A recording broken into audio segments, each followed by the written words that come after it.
Good afternoon.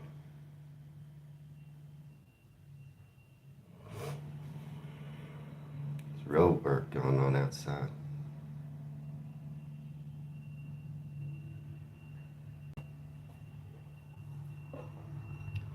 It's kind of cloudy here today. It's going to be warm. It looks like it might rain though. So I don't know. Yeah, there's some noise going on right outside. Road work. It's going to be noisy. Sorry about that. The microphone I have helps during regular recordings, but it's not good during the live stream. Am I out there, Genghis? Good to see you. Yeah, I'm just talking about the road work. I don't know, can I show? Let me see. Let me see if I flip this around.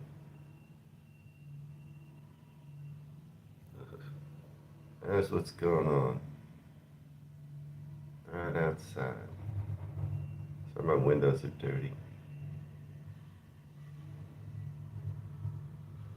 Yeah.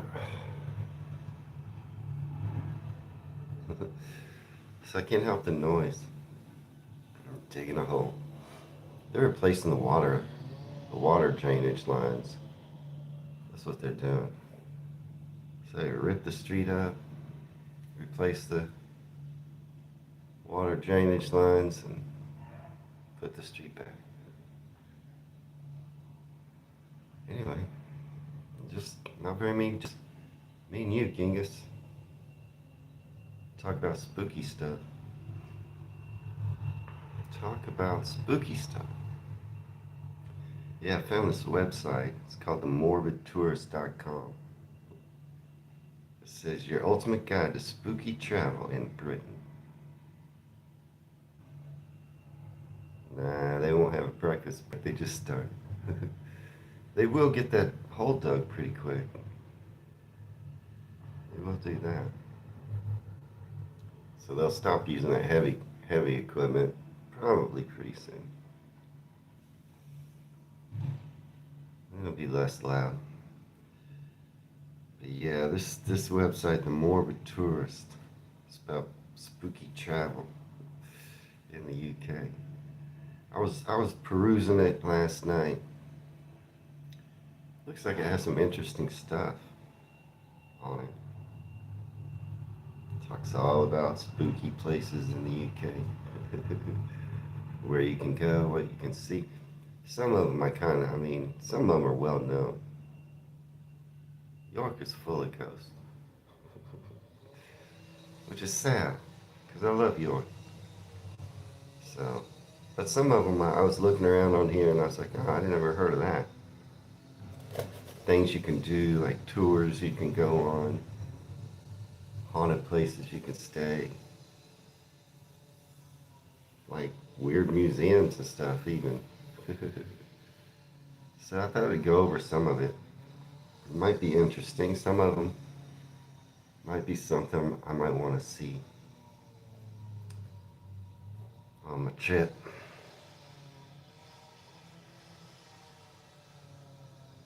So thought I'd go over it a little bit. Yeah, Gigas, you like spooky places. But yeah, it's just, what's it called? TheMorbidTourist.com.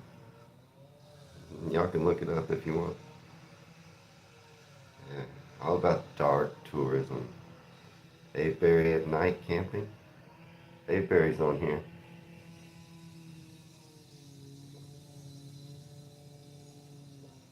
It's supposed to be spooky, huh? Avebury. You may have noticed no videos came out today on my channel. I'm just experimenting. I put out 12 yesterday. And I have some ready to go. I might release them today. I might not. I'm kind of curious what my channel will do with no content released. Yesterday I was curious what it would do with like a bunch of content. New forest camp. Are these just scary places, Kings? Is it scary to camp in New Forest? I might overnight camp someplace that's scary, spooky. I might. It might be fun. Yeah, no content out on my channel today. I might put some out later. I might not. Stonehenge at night because it's near Avebury. Yeah, I think that's on here. I think that is on here. Well, they got a category called, oh wow, the sun. Okay, hang on. It was all cloudy. The sun just came out full on in just 1 second. Hang on.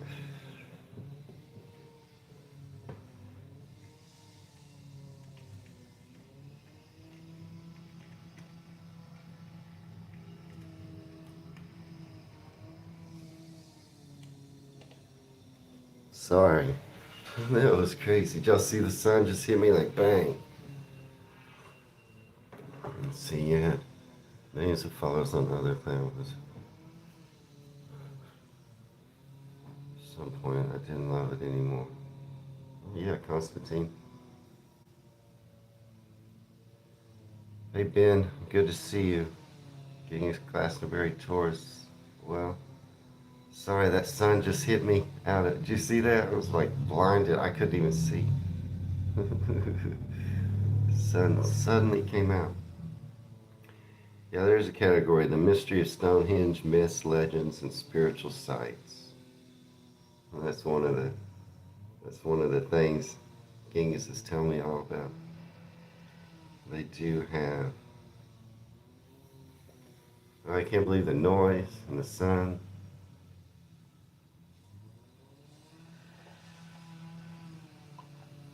Uh, yeah, morbid tourist. Let's look at some of these things. So there's a few things. It's a pretty decent website.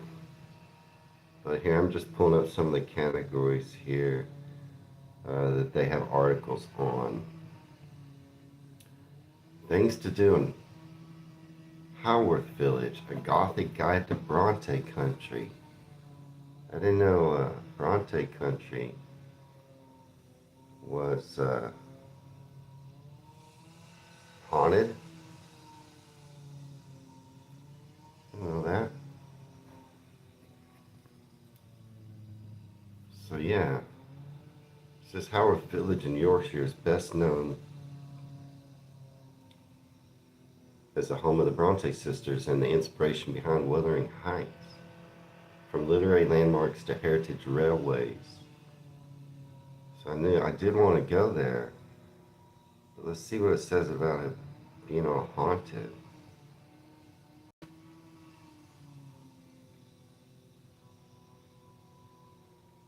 I'm trying to see. I haven't read this. I've only looked around the website a little bit. So I haven't read this article about Haworth. It's really just giving things to do in the town. Okay, they have a ghost tour there. If you want to dive into the darker side of Haworth, booking a ghost tour is a must. Haunted ghost tours run for just over an hour and explore the main street, churchyard, and surrounding areas, sharing short stories tied to the Brontes, local folklore, and Victorian death customs. The tour also covers some of the village's most well-known hauntings, offering a deeper look at Haworth's Gothic reputation. You can also book onto one of their more historic grave tales, Haworth's Buried History Tours, which share the history of Haworth told through the lives of those buried in the local churchyard. Interesting. And there's a lot of other stuff to do there. Here's some spooky connections to the area. Beyond its literary fame, Haworth has long carried a darker edge. The churchyard surrounding the parsonage was notoriously overcrowded in the 19th century, with thousands of tightly packed graves. The village had an unusually high mortality rate at the time with poor sanitation. I didn't know that.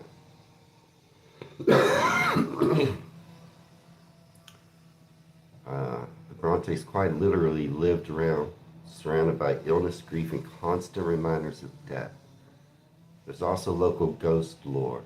One of the most enduring legends is that of the Grey Lady. You always got Grey Ladies, or you got one and she travels all over the UK. Said to appear around the churchyard and parsonage, dressed in Victorian costume and carrying a wicker basket. Some believe it's the ghost of Emily Bronte herself. Then there are the Moors that have long been linked to Northern folklore like will-o'-the-wisps, boggarts, and wandering spirits. It's no surprise that Wuthering Heights includes subtle paranormal undertones and draws on local Yorkshire folklore.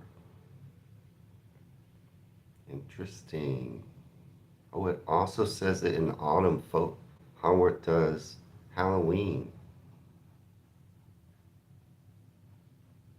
Maybe. They says Halloween's a good time to visit Haworth. It's a pretty good website. It also gives a lot of like planning tips and things like that. So that's just one article on here. The White Lady and the Lady in the Garden.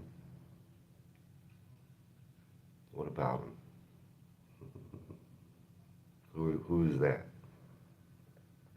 So that's just one. There's a bunch on here, but so I didn't know that. I didn't know you could do spooky tours. I didn't know. I guess I should have known. The home of the Bronte sisters is all haunted. How about Bodmin Jail? You want me to read about that?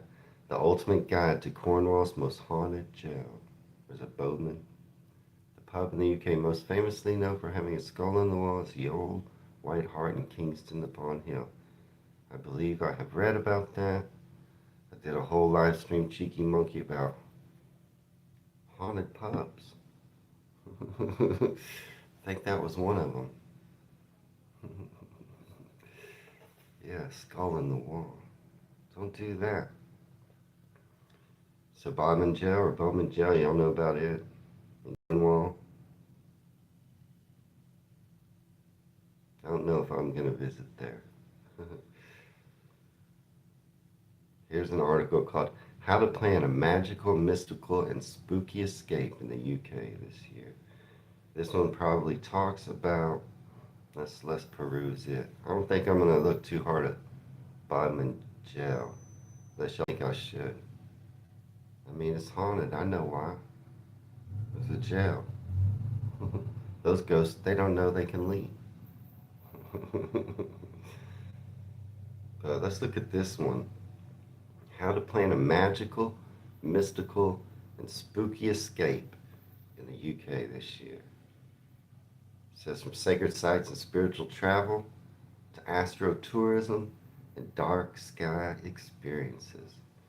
The top UK travel trends for 2026. This is recently updated. Are all about magic and mystical travel. Okay, so y'all got some magic and mystical places there. I think that's what you were talking about, Ging. It's like Avebury. It also says that this type of travel has been gaining momentum in the UK. Did y'all know that? A lot of people starting to come there. It's a hot list pilgrimage routes, ancient sacred sites alongside witchcraft, folklore, and pagan history. While Visit Scotland is pointed to folklore-led festivals, dark sky experiences, and book tourism as key themes. Even without a formal predictions list, Visit Wales continues to lean into dark skies, stargazing, and legend-rich landscapes. So it's a good tourism place for y'all. It's a good tourism draw for the UK from Scotland, Wales, England. Y'all got all kinds of stuff to see. And it's starting to get more popular.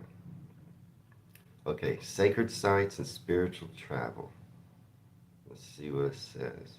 From prehistoric stone circles aligned with the seasons and the sun to Celtic landscapes where hills, wells, and islands were considered spiritually charged, sacred sites in Britain shaped spiritual life for centuries. With the arrival of Christianity, these sites weren't erased but absorbed, becoming monasteries, churches, and pilgrimage stops such as Glastonbury and Lindisfarne. Medieval pilgrimage flourished, and even after the Reformation, many older beliefs carried on through folklore, legends, and later pagan and spiritual experiences. British Museum is well haunted. It's all haunted, kings. Okay, Glastonbury. It says Somerset. Often described as one of the most sacred sites in Britain, Glastonbury is filled with independent spiritual shops and a strong New Age atmosphere. Steeped in legend, the town is also home to historic and sacred places such as Glastonbury Tor, Glastonbury Abbey, and the natural spring of Chalice Well, all layered into its medieval past. No wonder it's such a popular destination for spiritual travelers, pilgrims, and festival goers alike. British Library's haunted, Genghis. Okay, do me a favor, Genghis. This will be easier for you. Give me a list of the places that are not haunted. That's a shorter list. That's a shorter list. You have to do less typing. Then if you start telling me everywhere that's haunted, it's all haunted. It's all haunted. I think I heard of, well, I heard of two places. One they thought wasn't haunted, but they found out it was. Sorry, I was moving stuff around. And all the other places are haunted. There's one they're still investigating, but they think it's haunted too. So yeah, Glastonbury Tor, Glastonbury Abbey. How about this? Iona Island, the Inner Hebrides in Scotland. You ever heard of this? Iona? You don't think that one's haunted yet, that one, Ben? Flats around the corner. They probably built it on some type of graveyard. It's not haunted yet, but the ghosts are still, they're waiting on their furniture to be delivered. They're going to move right in. But what about Iona Island, the Inner Hebrides, Scotland? It says, though small in size, Iona has huge spiritual significance. All these places in this article are kind of spiritual, mystical. They're not necessarily haunted, but I'm going to get to some of those too. Iona Abbey attracts pilgrims and spiritual travels. Founded by St. Columba in 563, the adjacent burial ground Rayleigh Audran adds to the island's long association with myths. It's over 1,000 years old. Legend says it's the burial place of up to 48 early medieval kings, including Macbeth, the real historical king of Scotland. Yeah, they're just waiting for the inspector, Ben, you're right. So y'all ever heard of that? Iona, Inner Hebrides, Scotland. I didn't know they had a graveyard there that has 48 early medieval kings, including Macbeth, the real historical king of Scotland. Lots of secret societies around there. I never heard of it until just now. Oh, well, I was looking at this yesterday. Okay, Avebury says, Wiltshire, England. As one of the best known prehistoric sites in Britain, Avebury is home to some of the largest megalithic stone circles in the world, and surprisingly, none of them are Stonehenge. Thought to have been used for ritual and seasonal gatherings, Avebury is still visited today by modern pagans, druids, and spiritual travelers, particularly around solstices and equinoxes. What makes it especially unusual is that the stone circles surround an entire village, meaning you can walk right through them. You can also explore Avebury Manor and Garden and the Alexander Killer Museum at this UNESCO World Heritage Site. I've reacted to Avebury on my channel. Aleister Crowley used to live in Folkestone House in Scotland. That dude was just nuts. Aleister Crowley. Don't you think, Genghis? I don't buy it. I don't buy him. He was off his rocker. Not to discount everything, but I kind of discount him. That's just my opinion, though. But yeah, he spent time up in Scotland. I knew that. Uh, so yeah, I've reacted to Avebury. You think I should camp there overnight? Where's Adrian? This is his neck of the woods. Avebury, Wiltshire. That's where Adrian. He's not from Avebury, but nearby. Uh, yeah, I don't know. I might. Can you just camp there? Like, where do you camp, babe? Genghis? Where would I camp? I still don't understand how all that works. In the U.S., you camp where there's a campground. Or sometimes we do have wild camping in. We have what's called national forest. They're not national parks. They're maybe just more similar to your national parks. We have these areas designated national forest. And there's no fee, it's just this area. And this land is national forest land. There could be businesses, there could be homes, there could be all kinds of stuff there in a U.S. national forest. It's not a national park. It's similar to your national parks. People own property in a national forest. People have businesses, just like your national parks. There's no entry fee, there's no in and out exit. They're just called national forest. And you can wild camp there. You need a permit. You get a permit from the state. And then you can just wild camp anywhere, as long as it's not someone's property. You know, Appalachia, they got some stories to tell for sure. So you can wild camp in those areas. You do pay a small fee.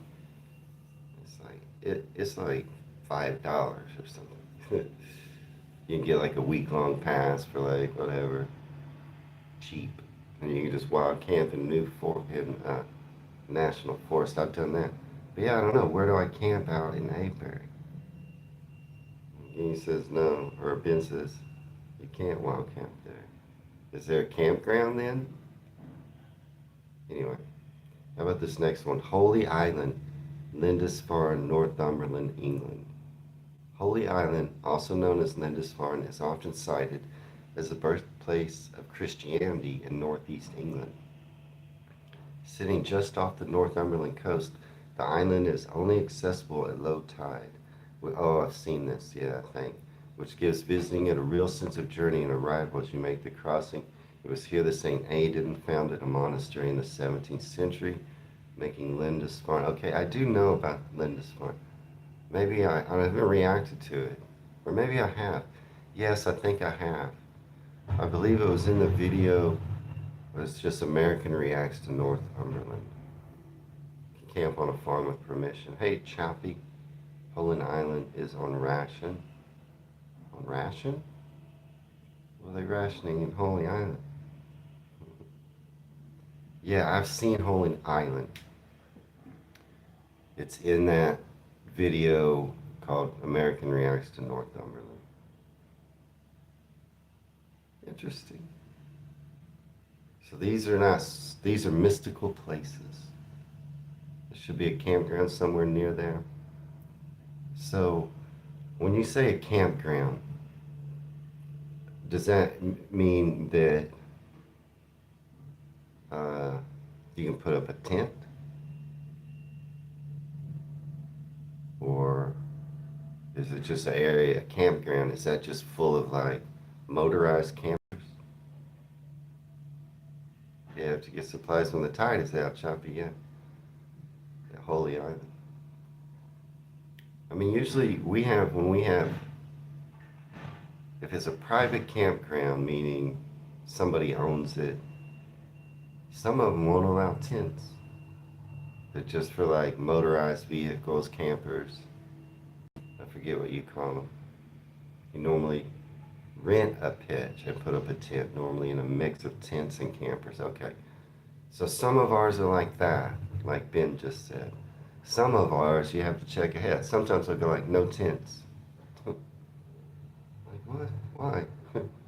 They just don't want tents. I guess they drive. I don't know. I don't know. A lot of privately owned campgrounds in the U.S., at least around here. Some it's 50-50. Some of them be like, no, you can't put a tent up. It's crazy. Now in like we have national parks like you. We also have state parks. So these are areas that the state runs. It's not a national park. Every state has their own state parks. And those all have campgrounds. They have rough camping where you can put up a tent. They have nice sites where you can put up a tent with full electric and water. Caravans, you call them, yeah. The council were going to build a bridge with iron so it would knock the shine off living on Holy Island. Yeah, keep Holy Island like it is, Chappie. Anyway, I mean, it isn't that much fun to pitch a tent if there's a caravan to your right and left, though. It's not the same, right? It doesn't feel the same. Some places won't have tents, some won't have campers. Yeah, you gotta check ahead. Okay, that's what I thought, Ben. Yeah, you pitch your tent, and there's a caravan right here, and there's a caravan right there. Well, what's the point? The point to me of tents is you're out in nature, right? Anyway, here's another one. This is another one of the mystical, magical places in the UK. Bardsey Island. In how do you pronounce the Gwyn in Welsh? I see it in the front of a lot of words. Gwyn. Is the G silent? Anyway, this place looks like it looks like Gwynedd Wells, Bardsley Island. Another island with huge spiritual importance, Bardsey Island, sits just off the Lynn Peninsula. I know where that is. It has long been associated with pilgrimage and retreat. Known as the Island of 20,000 Saints, it's one of the most important pilgrimage sites in Wales due to its links to St. Cadfan, a 6th century Celtic saint who is said to have founded a monastery on the island. Legend says Bardsey is the true site of Avalon and the final resting place of Merlin. According to St. Cadfan's successor, St. Ian Frenan, anyone who died on that island would go straight to heaven. A belief that only added to his pull as a place of pilgrimage. Then there's hope for you. There's hope for all of us. All we have to do is die there. Where is this? In Wales, off the Lynn Peninsula, Bardsey Island. Legend has it anyone who dies on the island will go straight to heaven. So I'm going to try to get there when I start feeling sick. I'm going to try to get there quick. Oh, it's heart attack. Book a flight. I've been putting numbers to my trip. What do y'all think it's going to cost for me and my son to spend a month in the UK? Y'all got any guesses? I haven't put numbers to it because I know how much I have.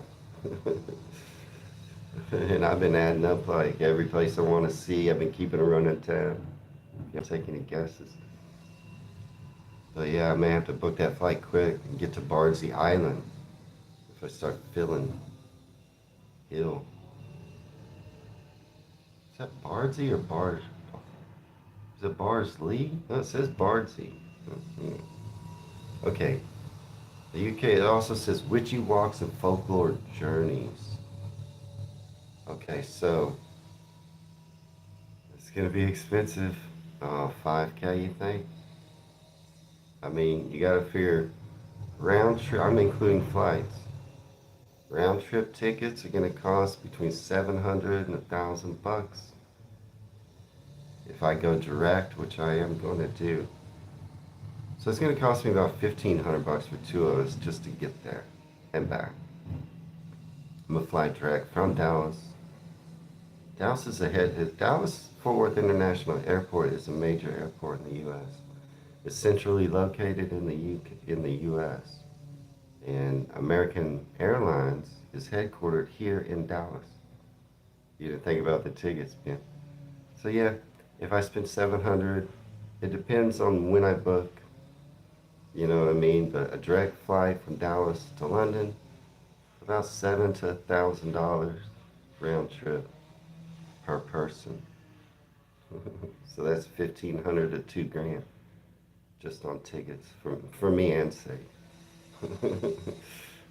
So 5K, not even close for a month stay.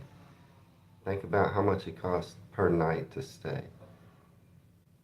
Accommodations per night, you know, do that times 30. It adds up. Eating every day. Now, luckily, museums are free mostly. Some are charged. Anyway, so there's a lot of witchy walks and folklore journeys you can take. Oh, Burley is a place where it's good to walk. I guess Pendle Hill in Lancashire. We know about the famous witchcraft trials there. Burley Village in Hampshire, England. Also a witch village. And looky there, Ben. Mother Shipton's Cave in North Yorkshire, England. On the list of kind of magical, mystical places you can visit in the UK. North Berwick, East Lothian, Scotland. It's a scenic seaside town. Looks like Witch Town. There was witches there. Okay, here's where you can do dark skies and stargazing adventures. Let's see. Snowdonia, Isle of Rum, Inner Hebrides, Monmouthshire, Wales. These are places where you can stargaze. Moffat, Dumfries, and Galloway in Scotland. Bodmin Moor in Cornwall. It's a really underrated place for stargazing, despite the fact that Bodmin Moor is an international dark sky landscape. So if you like dark skies, those are good places. Here's some places that are whimsical and mystical escapes. Puzzlewood, Gloucestershire, England. Portmeirion, that's whimsical. The Cotswold, okay. So I'm gonna move from, that was just about magical and mystical places. Let's go to, look at this. Here's an article, Frankenstein locations in the UK you can actually visit. I might look at that in a second. Wow, check it out. This website, if you're interested in this stuff, there are so many articles about different things, spooky things you can do in the UK. I mean, it's endless. So, I'm trying to pick another one that's about ghosts. But this Frankenstein locations in the UK can actually visit, that caught my eye. Right? That caught my eye. Westminster must make 25 million, not including the gift shop. Yeah, I do want to pay for Westminster. Your grandma lived on that in the Outer Hebrides? Choppy, oops, sorry. Yeah, St. Paul's Cathedral. Yeah, I'm gonna pay for that though. That's worth it. Westminster. Okay, this article says spooky places to visit in the UK. Let's see what's on this list. Best haunted and spooky places in the UK to visit. Whitby. That's number one. I do know Whitby is haunted. It's all get out. Good place to visit. I'm gonna visit York. York also. I've done a lot of reacting to haunted places in York. Reacted to haunted Whitby. Kind of already know about that. Chester in Cheshire. Don't know too much about this. The small historic city of Chester in Cheshire is famous for its Roman walls, medieval streets, and striking black and white buildings that look straight out of a storybook. I'm about to react to Chester. Yeah, I am. That's in my list of coming soon. Okay, thanks to its preserved Roman walls. That's right, it has walls. Not quite as cool as York walls, but it does have walls. Uh, if you're looking to get your spook on in Chester, there's some eerie things to do. Sick to Death Museum. That's the name of a museum in Chester. Sick to Death. Yeah. It's as gruesome as it is fascinating. While the Hole in Wand, Harry Potter themed Crazy Golf, offers a lighter dose of spooky fun. Explore the haunted ruins of St. John's Church, where a medieval coffin can still be spotted tucked high into the wall, one of the city's more unusual hidden gems. Or take a Chester ghost tour to uncover more of the city's dark history. Of course, you can't miss the King's Head, home of the My Haunted Hotel project. If you're not quite brave enough to stay overnight and join a paranormal investigation, you can still visit the 400-year-old inn for food and drink by day. Its medieval interiors and ghostly reputation make it one of the most atmospheric spots in Chester. Chester, huh? The King's Head? The My Haunted Hotel project? You can join a paranormal investigation and stay overnight? Who wants to go? How about Lincoln in Lincolnshire, with its cobble streets, Gothic cathedral, and hilltop castle? Dark tourists will love Lincoln Castle Prison, where you can explore preserved cells and learn about the city's darker past. The Lincoln Ghost Walk is another must-do and runs year-round, sharing tales of haunted pubs, spectral monks, and the mischievous Lincoln Imp. The Lincoln Imp, said to still watch over the cathedral to this day. Do I need to react to the Lincoln Imp? I've been doing this channel for months. No one told me about this Lincoln Imp. What is that? How about Bury St. Edmunds in Suffolk? It's truly a top choice for dark tourism, this website says. It's also rich in dark history and fascinating folklore. Bury St. Edmunds, Suffolk. I didn't know about this. The legend of St. Edmund and his missing head looms large here, while the town was also the site of two major witch trials in the 1600s, the second most infamous in England after the Pendle witch trials. Bury St. Edmunds. The trial and execution of murderer William Corner took place right here in the town. You can find an exhibition about it at Moynes' Hall Museum. Don't miss the book Bound in His Skin on display. What? There's a picture of it.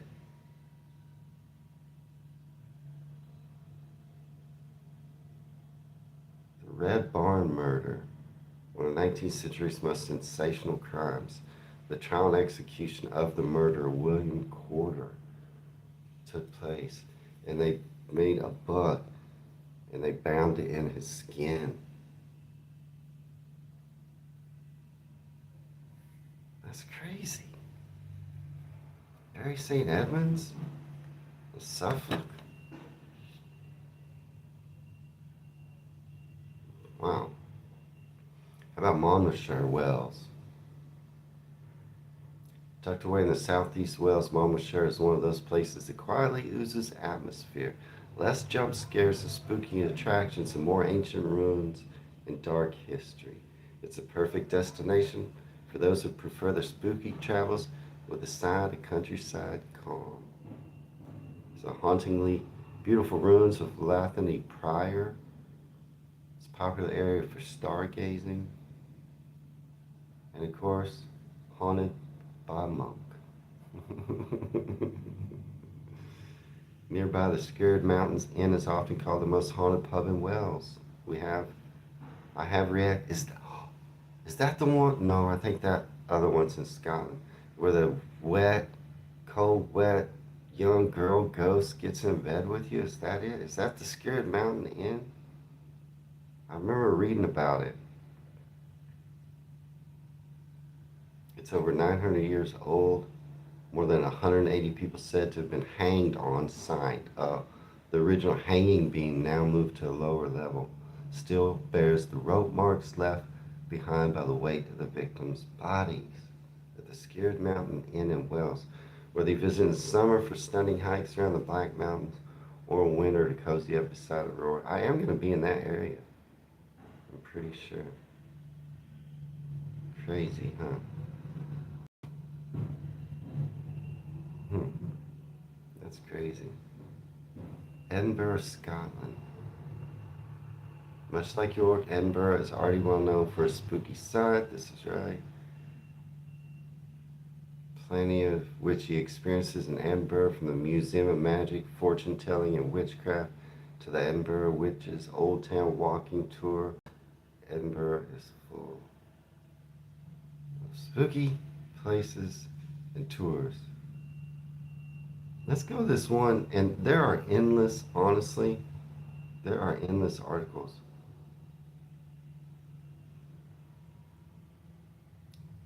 on this website. It's called themorbidtourist.com. I mean, it talks about all kinds of stuff. Here's the mystery of Stonehenge. Oh, let's see. Most haunted place in Bedfordshire. 10 of the most haunted places in Bedfordshire. York Ghost Walk tours. Dark details and magical moments at the Harry Potter studio in the UK. 10 spooky things to do in Blackpool, Lancashire. Burley Witch Village, your ultimate guide to this magical New Forest destination. You mentioned that, didn't you, Genghis? Burley Witch Village, New Forest. 10 things to do at Jamaica in Cornwall. The Pendle Hill Witches and Witch Trials, exploring Lancashire's haunted past. Your guide to visiting the Plague Village in Derbyshire. This thing is full on. Like I said, that one article, I was going to flip to it. Frankenstein locations in the UK you can actually visit. These would be in Scotland, right? I'm guessing. I'm going to just look at this one.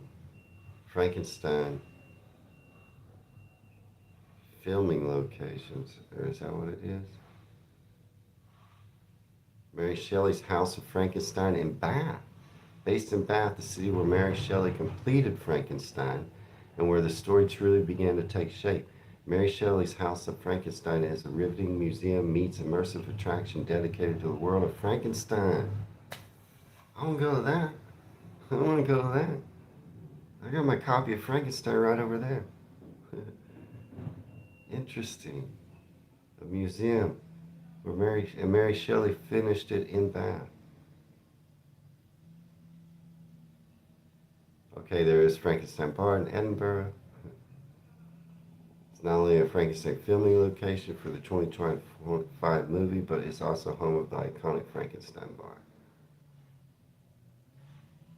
Dundee, Scotland, Mary Shelley's early inspiration. See, I thought it would be in Scotland. I might want to spend my nights in a new build. What is a new build? And then here are places where they just are filming the movie Frankenstein, where they have Guillermo del Toro's Frankenstein was filmed. Some places in Scotland, some places in England. Wiltshire and Lincolnshire in England, Edinburgh and Glasgow in Scotland. Okay, I was just curious about that. New build is, okay, well, okay. It's the new build, it's a newly built house. Spend a night in a castle. I'm gonna mostly stay in hotels and Airbnbs. And then I'll be doing some camping, and this part sucks. Because when I go camping, probably not Sage is not gonna go. So I'll be camping alone and still paying for the Airbnb where Sage will be. Kind of sucks, huh? So I'm not really gonna save money by camping on the nights when I do camp. Well, I was super interested in what that was saying about Frankenstein. But let's go on here. Some of these other places look interesting too. I saw this magical, mystical thing to do in York, and I was looking at it last night. Well, mostly Sage is a big history buff. And he loves the UK. He knows more about it than I do. He really does. He really does. Uh, so he'll be into historical things. He'll be into museums. He'll be into literary. We share those things in common. Uh, he'll be into some of the kind of spooky things. Some of them. Maybe museums where you can learn about it or something like that. He'll be into the food. Did I mention that? And he will want to go to probably the history will be his main thing. He will want to maybe go to more historical sites than I do. I mean, I do want to go to them. Y'all know I love history, but he'll have things that I don't even know about that he'll probably explore. Or I hike, and I'm into nature a lot more than he is. So when we're not together, I imagine he'll be going to museums and historical sites. And he probably could live in the British Library in London. He probably could live there. 'Cause he loves books. And he'll be into any place we can get where there's old books. He collects. So he'll be keeping his eye peeled for any type of old book that he can buy. He loves. He has certain authors. He is a huge Tolkien fan. Big, big, big, big Tolkien fan. And C.S. Lewis. And so things like that, it will be a little more into than I am. Anyway, I saw you could do a seance in York. Oh, would y'all do that? Go to a seance in York? But he won't hike with me, probably. Maybe a little. He won't camp with me for sure. He won't cycle with me either. But then I'm going to have to be paying for him. Back to the numbers. I mean, it'll be somewhere between 10 and 20 grand. This trip will cost me. Closer to the 20 grand. Unless I cull it down. Easily over 10 grand. For a month. For two of us. Okay, here's everything you need to know about the Jamaica Inn in Cornwall. Spent 10 spooky things to do in Bury St. Edmunds. Best Halloween events in London. The Last Tuesday Society, home of the Victor Wynne Museum of Curiosities. Have you ever heard of that? Tolkien wrote it, Sage read it. He has a whole, he's got so much stuff about Tolkien in his room. So yeah, I'm sure he's read Crown of Jewels.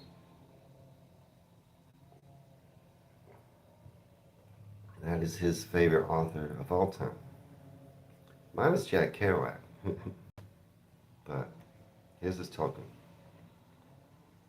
Last Tuesday Society, home of the Victor Wynne Museum of Curiosities. I've never heard of this. The Crumlin Road Gull Experience in Belfast. The Rendlesham Forest UFO incident. We talked about that, remember y'all? When I looked up UFO encounters. Ghost hunting at Kelvedon Hatch. Secret nuclear bunker? In the southeast of England. What's up with that? You ever heard of that? Everything you need to know about Clophill Church in Bedfordshire. Now abandoned. It's one of the most haunted places in Bedfordshire with a dark and morbid history. Interesting, huh? There's just a whole list of spooky things you can do in York. York is so spooky. The House Green Park at Mead Open Farm combines immersive, oh, this is during Halloween. After dark nights to die for at the House of Frankenstein, Bath. Tully's Shocktober, these are Halloween. Some of these are Halloween. Things to do at Halloween. Everything you need to know about the York Ghost Merchants. Isn't that place just a ripoff? Y'all know what I'm talking about? You can buy from the York Ghost Merchants, they sell ghosts. They're just like a tiny little figurine of a ghost. And the lines, the queues are crazy long just to get in there and buy it. Isn't that just a ripoff? I have no interest in doing that. Spooky things to do in Nottingham. Is Nottingham all spooky, Nottingham? Zach Baggins, the Haunted Museum. Oh, that's not in the UK. Okay. And here's another article about Nottingham's Haunted Museum. What is this, y'all? Hellfire Caves in West Wycombe. Discover the true Hellfire Club in West Wycombe. Hidden beneath the Chiltern Hills, the Hellfire Caves are one of Britain's strangest underground attractions. This bizarre network of tunnels was once home to secret societies, strange rituals, and plenty of ghost stories. Did you know that? I didn't. I didn't know that. Let's look at this 10 of the most haunted places. So I was just reading some of the article titles to you, and the list goes on. This is a good website. I highly recommend it. TheMorbidTourist.com. They have so many articles about so many places. So it'll be a good resource that I may use repeatedly. But here's 10 of the most haunted places in Bedfordshire. Bedfordshire might not be the first place that comes to mind when you think of ghost graveyards or haunted pubs, but this sleepy little corner of the east of England has some seriously spooky secrets. From Luston to Bedford, there are more haunted places in Bedfordshire than most people realize. Based in the east of England, Bedfordshire is known for its Dunstable Downs, Rest Park, and a safari park and zoo. Though much of the county is rural, it comprises towns such as Luston, Bedford, and Dunstable. Bedfordshire is actually, where this person writing the article is from. Okay, so what are some of the places? Here's the roundup. Wow, okay.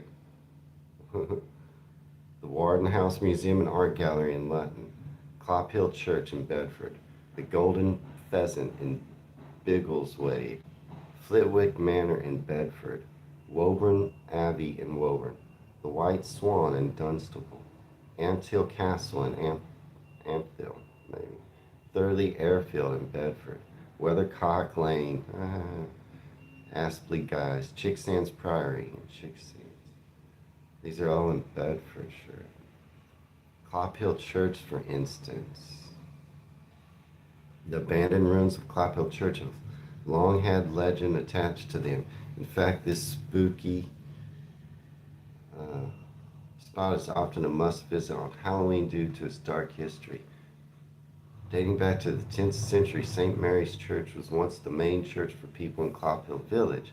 However, by the 16th century, the local population outgrew the church, so a new church was built in the nearby village, and instead Clophill Church fell into ruin. Over the years, the church has been subject to graveyard desecration, satanic rituals, and even visits from body snatchers. The reason why it was so popular for satanic rituals is the church is actually built in the wrong direction. Clop Hill Church faces away from God. What? And thus supposedly opens its doors to hell. I didn't know God was in a certain direction. Oh, hey, Nikki Brooke. I'm just wrapping things up here in a few minutes. A hooded monk has been spotted amongst the church ruins, and the site is also believed to be haunted by two spirits named Sophie and George. Clop Hill Church. Interesting. There's another place in Biggleswade, the Golden Pheasant. It's Bigglewade's most haunted pub. Staff and patrons have reported hearing unexplained singing. Well, that's nice. When the bar is empty. One theory links this phenomenon to the tragic death of William Robinson, who died following a dispute over singing in the pub in 1900. Another tale speaks of a headless woman. I don't like those kind of ghosts. Stop being headless. Believed to be a former brothel worker whose spirit is said to linger after a fatal accident. Alright. I can't even. This is very good. I highly recommend this website. And what I'll be doing is, I'll keep this website handy. There's so much on it. The Morbid Tourist. There's so much on this website. I'll keep it handy when I'm planning my trip, and then I'll be able to go back and look at this and go, I'm going to be in this area, what's around there? Because I'm not really planning a morbid vacation, a morbid holiday, but I might want to see some of these spooky places. So when I go, like, okay, I'm going to be in this area anyway, like maybe the Lynn Peninsula or Northumberland, and there were some places listed in those areas. I'll go back to that website and go like, oh, okay, here's where I might want to check out. What was a Hellfire Cave? What was that? Anyone want to do a seance in York? I don't think I want to do a seance. But yeah, I continue to plan my trip. I'll be able to see some of these places. I might be in the area of Avebury.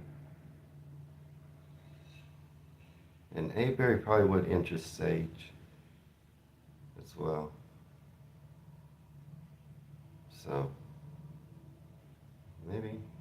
maybe I'll camp out one night if I can find a good spooky spot. Don't feel like I'll be too spooked sitting in between two caravans. Won't be spooked by that. But it's spooky there. I just found that website last night and I thought, this is interesting. And I was looking through some of the stuff. I was reading about being able to do a seance in York. And there's a lot of it tells you what kind of ghost walks or ghost tours you can do in these certain cities and stuff on that website. I was like, this is good information. Maybe I'll do that in the live stream tomorrow. Nikki Brook, one of the most haunted roads in England, not far from here, Stockbridge bypass. Apparently a monk has been seen and ghost kids playing that. Y'all are full up of haunted monks, haunted nuns. I've heard of a haunted priest or two. Haunted soldiers. Ghosts. You know what I mean? Y'all are full of. But yeah, monks. A lot of monks haunting the UK. You would think they would want to just leave, go on. You're a monk. Wasn't that your whole point? To move on? Live a good life and move on? Anyway, so just wrapping things up. Not too many people here in the live stream today. But good to see the ones that were. Genghis, it's all spooky everywhere. Nikki, good to see you. Kind of joined late. Ben, good to see you. But yeah, this trip's going to be expensive, isn't it, y'all? Choppy, good to see you. I think that was it today. Well, Cheeky Monkey, good to see you, buddy. Constantine, good to see you too. But yeah, not a lot of action going on. in the live stream today. I'm playing around with my channel a little bit. Yesterday I put out all the ton of content. Today I didn't put any content out. Playing around with my channel a little bit. I always kind of am. I'm curious. I like to see how things work. Like, how many views will I get if I don't put out any content? How many views will I get if I put out content every hour? I also played with trying to fundraise yesterday. I see some other channels do that pretty successfully, where I can see doesn't work for my channel. My channel does not raise funds. So I was just playing with that too. And yeah, my channel is not a moneymaker on any front. My channel is in the red. But that's okay. I know we're all poor, Nikki. Well, I wasn't talking about you. I was just, a lot of channels fundraise. They're able to raise funds. I was playing with to see what would mine do. And not much. It did exactly what I thought. I know you did, Genghis. I didn't want to. I know you did, Genghis. I'm going to send you a thank you. Appreciate that. I don't want to make anyone else feel bad. No obligation. You don't feel bad if you didn't. I like to play with things. I like to, you never know something unless you really try it. And I like to see and know what kind of bullets are in my gun before I'm sorry, I probably don't like gun talk. That's just an old Southern saying. I like to know what resources I have. So yeah, but thank you, Genghis. I'm gonna send you a thank you too. And yeah, I like to know, what would my channel do if I put out no content today? What would my channel do? I just like to know how things work. That's how I do. That's how I live life. Oh, how would this work? Yeah. Well, Ben, the best thing to do, really, it doesn't matter. The algorithm rewards quality videos. Doesn't really matter if you put out 1 or 20 videos a day. If they're quality, the algorithm rewards it. And quality means if people click on it and continue and watch it, and has a duration, a good duration watch time. That's what it rewards. If you put out 20 of those in one day, then it rewards you. If you put out 1, then it rewards you. But the best thing is to be consistently, like, you should put out a video, at least a video every day. You should do that. But it really doesn't matter if you do 1 or 20. It doesn't hurt or help your channel. It's based on how good are those videos. Meaning how many people click on it and what's the video watch time. If that video has good, then it should get more views. That's how it works. So you could do 1, you could do 20, you could do 500. It doesn't help or hurt your channel unless you do 20 videos that suck and no one watches. Or if you do 1 video that's good. It's quality. It doesn't really matter how many you do. But I just was playing around. I was just playing around, testing the boundaries.